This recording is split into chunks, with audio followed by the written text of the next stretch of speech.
Mapagpalang araw po sa inyong lahat.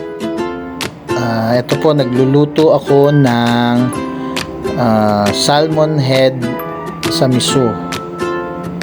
Ayan.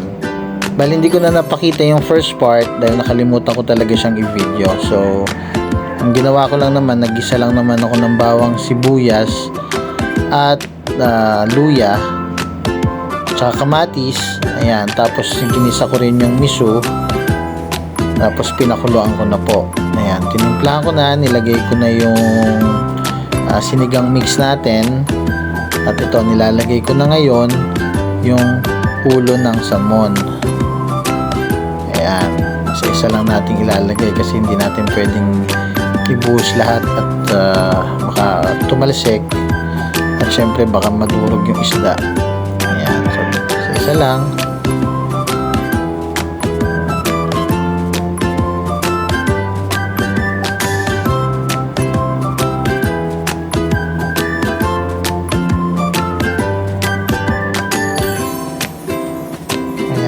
Pagkatapos nating ilagay, tatakpan na lang muna natin yan at pakukuluan po natin.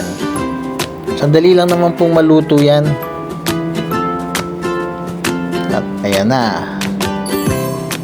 Siguro mga 3 minutes, 4 minutes, okay na po yan. So lalagyan na natin ng sili. Ayan. At syempre, lalagyan na natin yung mustasa.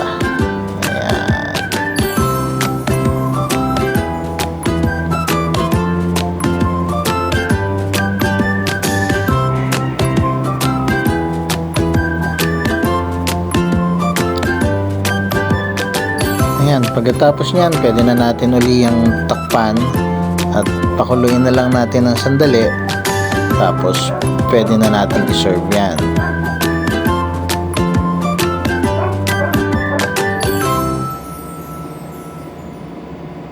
Okay, tingnan na nga natin. Ayan. Actually, natimplahan na rin yan. It's either asin po ang ilagay nyo or kung gusto nyo, patis para mas masarap. Okay.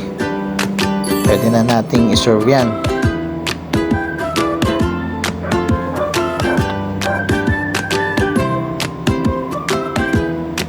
At ayan na po ang sinigang na ulo ng salmon sa miso. O ayan, nakita nyo, nakatingin na sa atin.